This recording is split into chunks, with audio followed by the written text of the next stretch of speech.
Masayang araw mga ka-PL. O may panibago pong misahe si Tatay Digong at si VP Inday Sara sa ating lahat ng mga DDS buong mundo.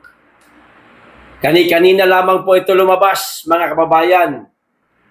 Nakakabagbag damdamin yung kanyang mensahe.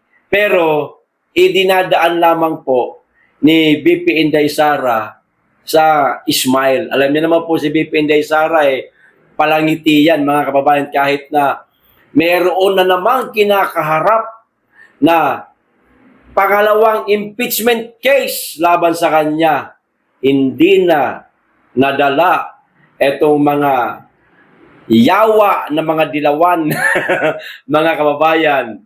Pumalpak na nga yung pinakaunang isinampa nilang impeachment case laban sa pangalawang Pangulo na yun di umano kompleto ang rekado nun.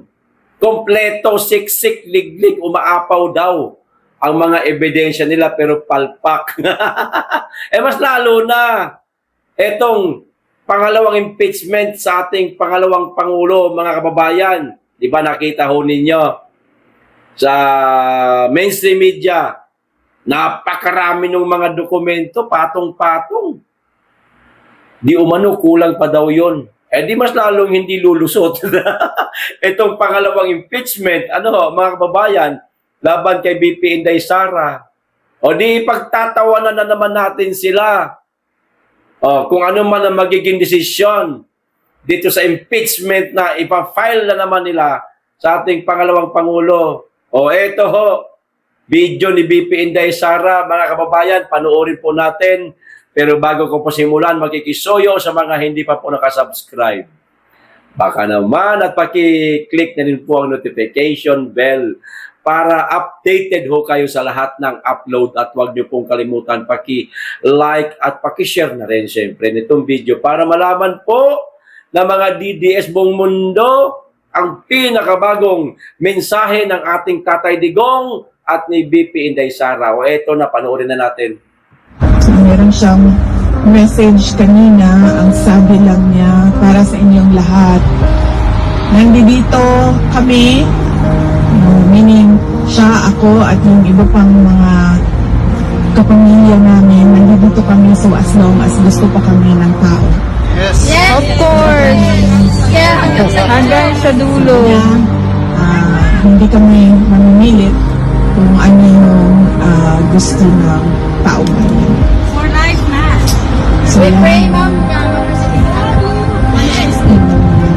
and of course, from myself, I thank you for your continued support. Alam nyo, I am truly blessed as a politician kasi kahit anong paninira ng mga kalaban sa akin, nandyan pa rin yung taong bayan. Yes. Yes. The trust is still The supporters from 2015, from 2016, from 2019, from 2022, nandyan pa rin kayo. At hindi kayo, and then you know how to discern ano yung paninira at ano yung katotohanan. And for that, I am truly blessed. And as I said, I thank you on behalf as well of all my colleagues in the Office of the Vice President. Eto, yung panibagong paninira na naman sa ating pangalawang Pangulo. Maliwanag na propaganda ng mga makakaliwa, mga kababayan. Etong impeachment, yan po, isang maliwanag na propaganda yan. At higit sa lahat, pagtakip lang yan mga kababayan sa napakalalang korupsyon at anomalya na nangyayari ngayon sa ating bansa. Yan ho ang katotohanan niya. Kasi hirap na ho silang tabunan ang bahuho nila mga kababayan. Lalong-lalo na nga dito sa flood control project at sa lahat ng mga anomalyang nangyayari ngayon sa ating bansa. Hirap na ho sila. Kung sino-sino na nga itong ipinapakulong nila Di ba? Kung sino-sino na lang ang kanilang kinakasuhan na hindi naman yon ang pinangalanan ni Gutesa at ni Saldico. Ang pinangalanan nitong dalawa, si Martin Romualdez, si Bongbong Marcos, damay pa nga si Lisa Marcos, si Sandro Marcos, pero ang mga nakukulong, mga kababayan, yung mga sap-sap, yung mga dilis, di mo ba? Yung mga hindi nabanggit sa isinagawang pagdinig, maging sa Senate Blue Ribbon Committee. Kasi, pinoprotektahan po nila etong mga malalaking isda, mga kababayan. Lahat tayo, kilala natin kung sino talaga ang mga nagkaroon, nagnakaw, ayan, ng limpak-limpak na salapi na mula sa bayan. Alam na ho natin yon. Hindi ho nila tumbok yun Hindi ho yun ang target nila, mga kababayan, kundi yung mga maliliit lang. Ngayon, dahil sigaw ng taong bayan, dapat si Martin Romualdez ay ikulong lahat ng pinangalanan ni Saldico, hindi ho nila kayang gawin, kinakailangan nila, mga kababayan, na magkaroon ng konting diversion. Si BP Inday Sara, ang naisipan po nila na gipitin na naman sa pamamagitan ng impeachment. Para nga naman, yung issue sa mga anomalya sa flood control, ma-divert ho dito kay BP Inday Sara. Kasi iba, kapag ka Duterte ang laman ng mainstream media at ginigipit ang mata at pandinig ng lahat ng mga maraming Pilipino nakatuon, nakaantabay, lalong-lalo na ang mga pulawan o mga makakaliwang grupo ng mga gigil na maupo bilang presidente ang pangalawang Pangulo Inday Sara. Kasi siguradong lilinisin sila, wawalisin sila, mga kababayan. Mauubos sila. Yan ang isa sa mga kinatatakutan nila. Lalong-lalo na. Ang mga kawatan ng mga elected official, mas lalong takot na takot sila kasi siguradong magbabayad sila pagdating ng araw na si Inday Sara na ang maging presidente ng Pilipinas. Siguradong sisingilin sila ni Inday Sara. At lahat ng mga sangkot sa pagkidnap kay dating Pangulong Rodrigo Roa Duterte, mananagot silang lahat. Kaya ang gagawin nila para hindi magkaroon ng kapangyarihan si Inday sa 2028, kinakailangan nilang ngayon pa lang ilaglag sa pamamagitan ng impeachment. Ang tanong, kung magtagumpay sila. Di ba, mga kababayan? Abay, mag-abang-abang tayo. Tandaan ho ninyo, kung yung una pumalpak, ito pa kayang pangalawa.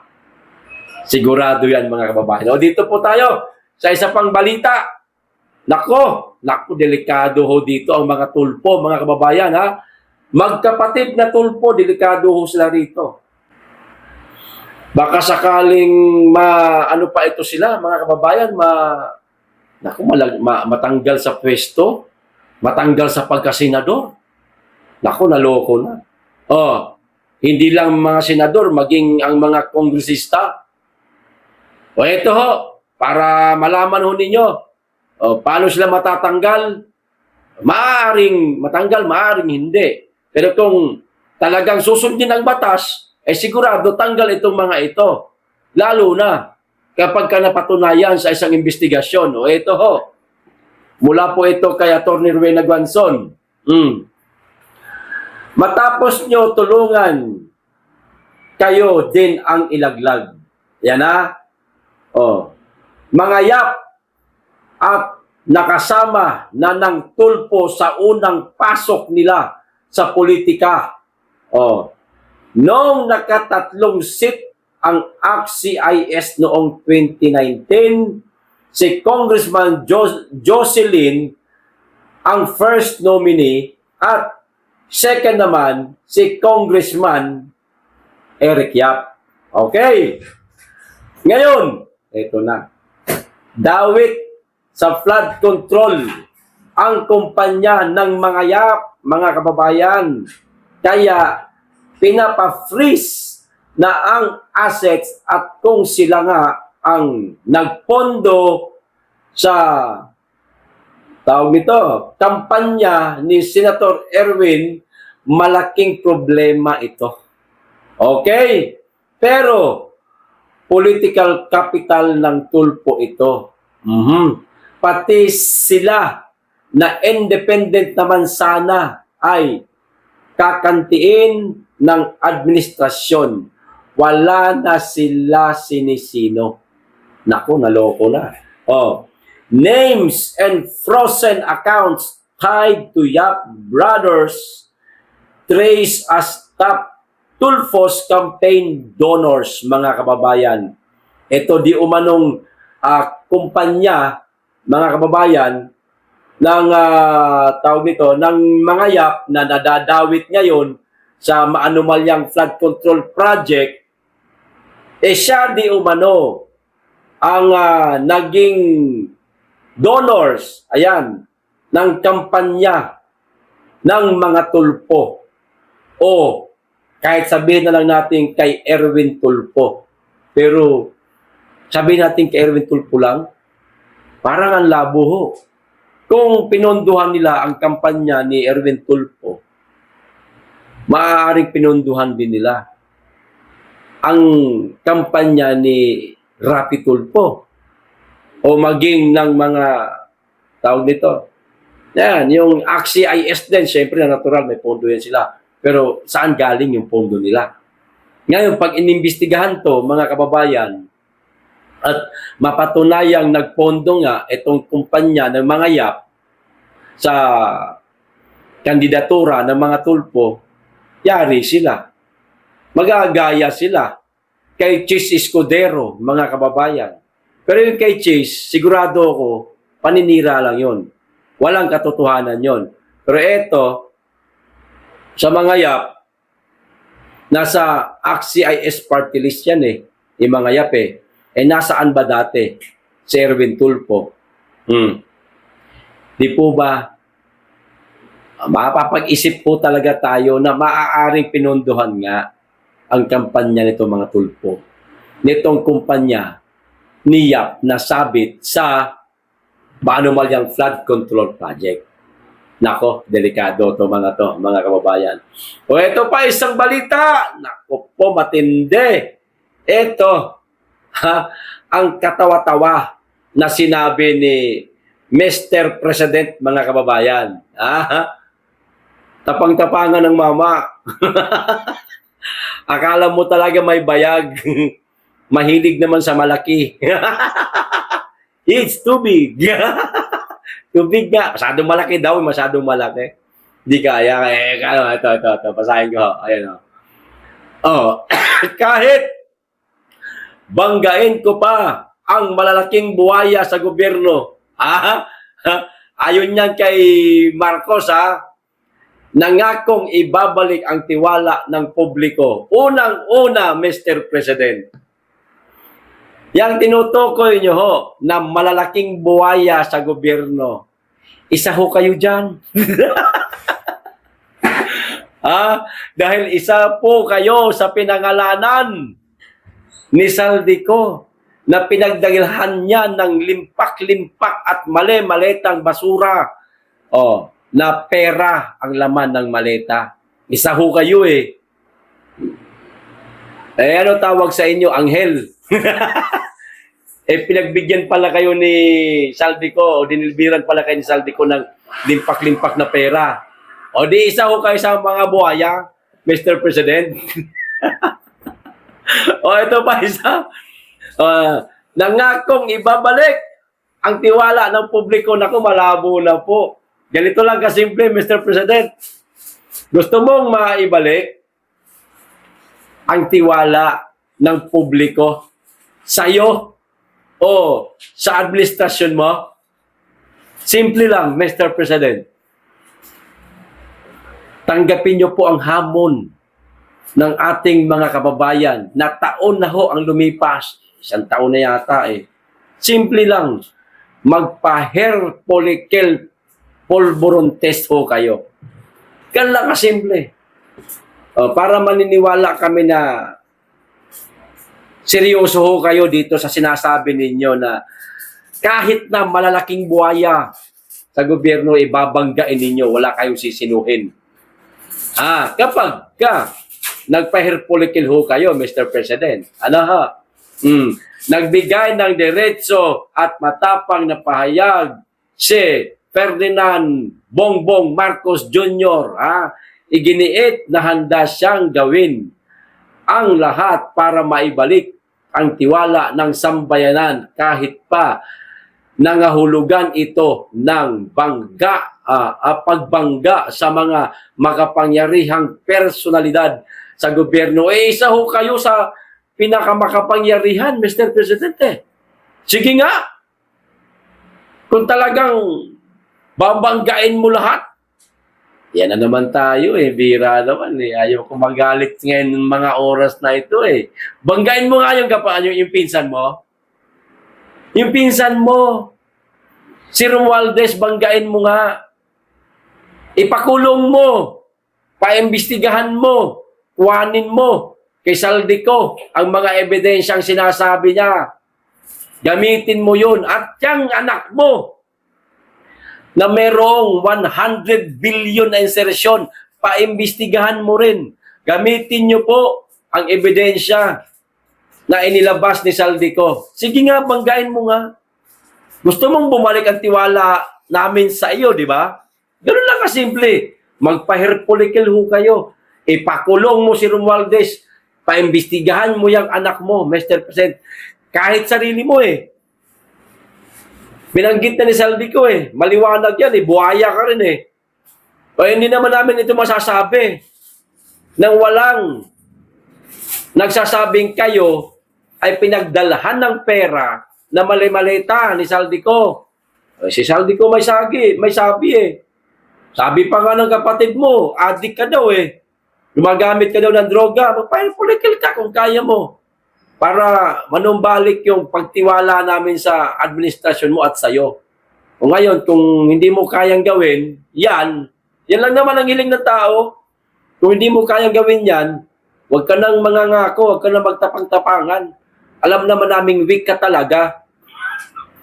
Matapang ka lang sa mga taong nasa administrasyon, mga kritiko mo. Hanggang dyan lang ang tapang mo. Ang mga taong walang kapangyarihan, wala sa gobyerno, hindi elected official, sa kanila ka lang matapang. Pero kapwa mo, mga elected official na nasasangkot dito sa napakalupit na kawatan, korupsyon sa ating bansa, wala kang kaya, hindi mo kaya. Kita mo nga, ang pinakukulong ninyo, mga taga-DPWH, mga inhenyero, mga kontraktor, yun lang ang kaya ninyo kasi wala namang kapangyarihan yung mga yan eh. Di ba? Elected official ba yan? Hindi. Hindi yan elected official. Ngayon, paano kami magtitiwala sa iyo? Paano kami maniniwala sa sinasabi mo? Di ba? Mga kababayan, may saltik po kayo eh. May saltik. Eto pa. Sa gitna ng mga batikos at kontrobersiya, sinabi ng Pangulo na hindi siya uurong sa laban kontra katiwalian. Wala pa nga kayo na ipapakulong ng malaking isda. Hindi kayo uurong, umuurong na nga kayo. Sabi nga ni Ping Lacson, wala na daw kayong gana sa ICI o sa investigasyon ng ICI. Bakit nasabi ni Ping Lacson yun? Maaaring meron siyang napansin. Di ba? Gagawin ko ang lahat para maibalik ang tiwala ng publiko. What?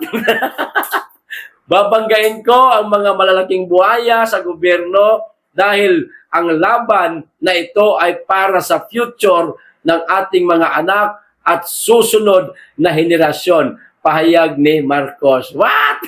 Anak mo nga, kawatan daw eh. Meron daw 100 billion insertion eh. Para baka mo, sa ating mga anak. O sa bagay, yung anak mo, tumiba-tiba na, tama man yung sinasabi mo. Para sa ating anak, hala, magnakaw tayo. Ganun ba yun? Ha? Mr. President? Ay, nako. Ang maniniwala ho sa inyo, Mr. President, mga adik, yung malikot ang panga. Sigurado yan. Karamihan ng mga, ng mga gabinete mo, napapansin namin, malikot na rin ang panga eh. Yung dati, pagpasok sa'yo, fresh na fresh pa ang itsura. Lipas lang ng ilang buwan, bangag na ang itsura. Meron pa nga babae, napakalikot ng bibig habang nakikinig sa talumpati mo. Ang bibig, hindi mapakali. Ganun, malikot. Dumadami na kayo nanghahawa ka ng sakit mo. Di ba? Mga kababayan? Ngayon, eto pa, isang balita. Maraming naghahanap po, mga kababayan, kay Senator Bato de la Rosa. Hirap na hirap silang hanapin etong napakatinik, napakadulas, at napakatalinong senador. Walang iba kundi si Senator Ronald Bato de la Rosa. Abay, pag-gala-gala lang yung mama, hindi nyo makita. Eto nga, may video nga ako eh. Habang kayo nagkukumahog na hanapin siya, hindi ko alam kung ginagamit niyo yung inyong intelligent fund. Parang hindi naman eh. Hindi kasi kung talagang nagagamit niyo ng maayos yung intel fund niyo, baka nasakutin niyo na si Bato. O kung talagang magagaling yung inyong intel, malamang nasa kamay niyo na ngayon si Bato. Bakit? Ayan video. Habang kayo'y nagkukumahog, hanapin siya, hulihin siya. Aba, si Bato, pakanta-kanta lang. Pakanta-kanta lang si Bato. Nasa Metro Manila lang. Diyos ko po, kung saan-saan ang sinasabi ninyo eh. Nasa probinsya, nasa Pampanga. May mga litrato na nasa Metro Manila. Meron ding iba nasa probinsya. Eto, halo-halo ito. Kinolekta ko po ito, mga kababayan. Panoorin po natin itong video ni Senator Bato de la Rosa na pakanta-kanta lang yung mama. Sila, sumakit na ulo kahahanap. Eto na.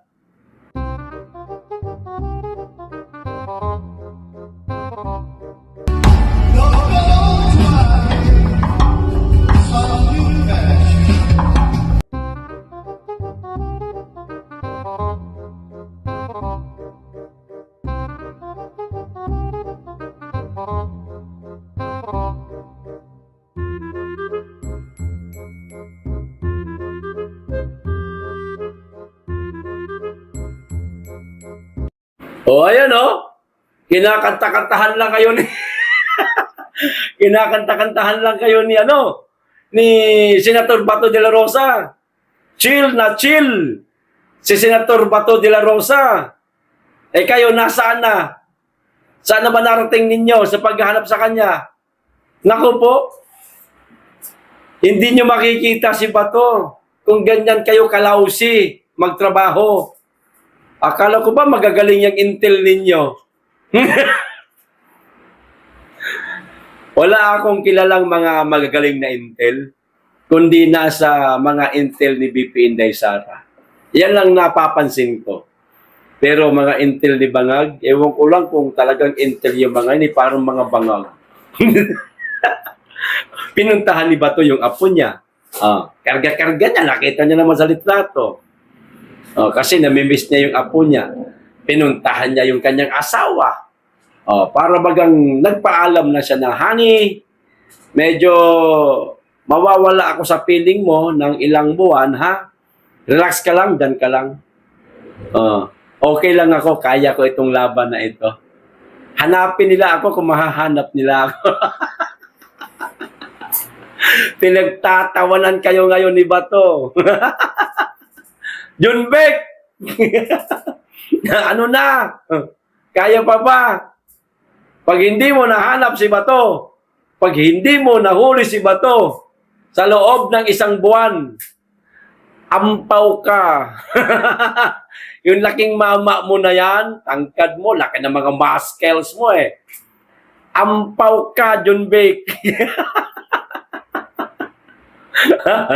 Ampaw ka. Oh, hanapin nyo kung mahahanap nyo si Bato. Pero pag hindi, pagtatawanan namin kayo sa loob ng 1 buwan, mahaba na yan ha. Oh, mahaba na yan. Partida, si Bato nasa Pilipinas lang. Di ba? Eh, si Bato, parang palos yan eh. Madulas din yan eh. Napakadulas ng mama na yan eh. O, hindi nyo mahahanap yan. Paano? Sasakit ulo nyo dyan. Di ba? O, ito pa isa, mga kababayan, huli.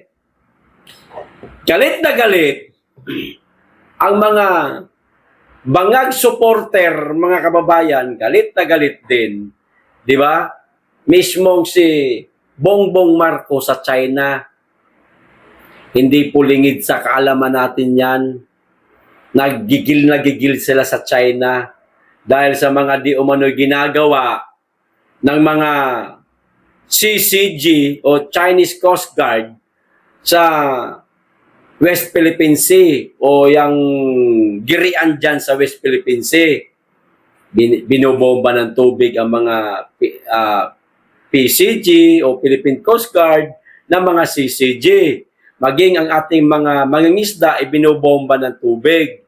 Oo, nasasaktan tayo doon bilang isang Pilipino. Ayaw natin na nasasaktan yung ating mga kababayan, lalong-lalo na itong mga mangingisda na naghahanap buhay lang naman sana. Pero, nung napakainit ng usapin tungkol dyan sa girian sa West Philippine Sea, di bagay, galit na galit si Marcos. Na hanggang ngayon, bit-bit niya pa yata eh.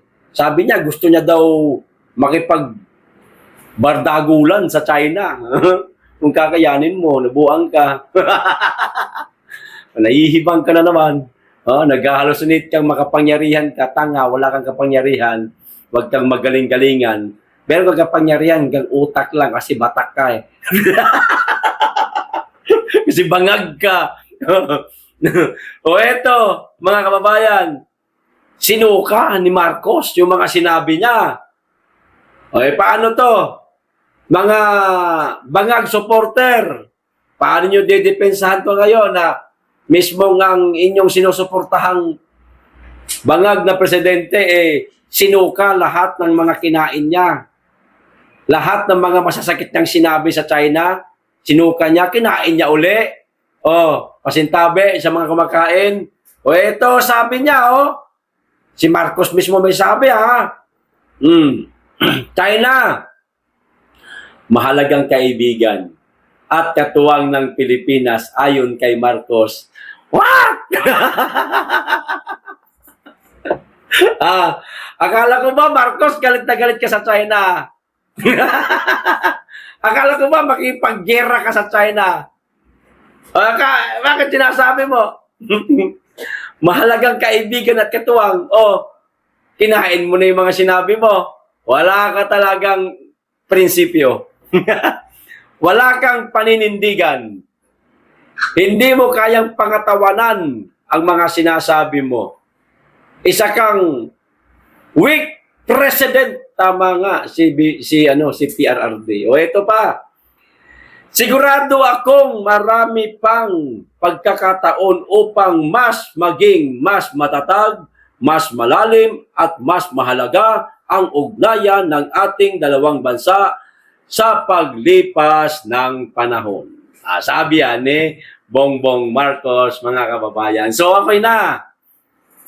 Bongbong Marcos, okay na kayo ng China. Wala nang gulo. Simple lang naman kasi, Mr. President, kung gusto mong maayos ang girian dyan sa West Philippine Sea, napakadali lang po talaga.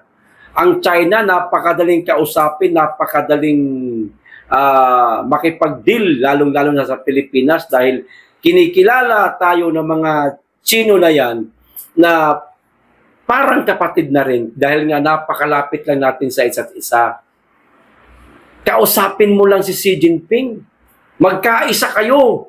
Huwag kang dumikit doon sa Amerika na ginagawa ka lang tuta. Inuuto ka lang. Yung ibang bansa, napakababa ng taripa, ikaw napakataas ang ibinigay sa'yo. Binawasan, isa lang. Hindi ka ba naaawa sa sarili mo, Mr. President? Ginagawa kang tuta ng Amerika. Inuuto ka lang, wala namang pakinabang sa atin yung Amerika na yan. China, o kita nyo, anong ginawa ng China? Tumulong sa atin. Tumutulong at tuloy-tuloy pang tutulong yan kung maganda ang relasyon natin. Napakaraming mga infrastructure project ang binitawan dito ng mga Chinese, pero hindi niyo ipinagpapatuloy dahil sa taas po ng inyong yabang na wala ka namang iyayabang. Ang kaya mo lang iyabang, yang panga mo na tabingi. Yung panga mong maliko. Simple lang, Mr. President. Makipagtulungan po kayo, makipagkaibigan po kayo sa China. Itakwil nyo ang Amerika. Walang silbi yan. Hindi makakatulong sa atin yan. At kung babasihan natin sa history, ang mga bansang sumakop sa atin, Amerika, Espanyol, at Hapones. Oo. Pero ang pinakaunang dayuhang nakatungtong sa lupain ng Pilipinas, walang iba kundi ang Chinese. Nakipagkalakalan, hindi tayo ni minsan inargabyado o planong bawiin ang ating mga natural resources. Hindi. Nakipagkalakalan lang sila. Hindi tayo sinaktan ng mga yan. Pero etong tatlong bansa, hinalay ang mga kababaihan, ang mga kabataan. Pinagpapatay ang mga kasundaluhan ng ating bansa. Merong masakit na iniwan etong tatlong bansang ito sa ating bansa. Sugat na malalim ang iniwan sa atin. Pero ang China hindi. Pero siya pa ang kinamumuhian mo, Mr. President, samantalang napakabuti ng China. Hindi ko ito sinasabi dahil ako ay pro-China. Hindi ako pro-China. Pilipino tayo, paano tayo magiging pro-China? Nagugustuhan ko lang ang inaasal sa atin ng China dahil napakarami nilang infrastrukturang ibinatawan sa atin na pinatigil mo lang, Mr. President. Pinatigil mo. Oh. Ngayon, pati yung Bukana Bridge, inaangkin mo, nasa China yan. Diba? Eh kung makikipagtulungan ka sa China, baka hindi malayong yung mga infrastrukturang binitawan nila ay madagdagan pa. Gamitin mo yung utak mo. Huwag kang tatanga-tanga. Okay, Mr. President. Ayos. Hanggang dito lang. Maraming salamat. Mag-iingat kayo lagi. Tigit sa lahat. Mahalin natin ang Pilipinas.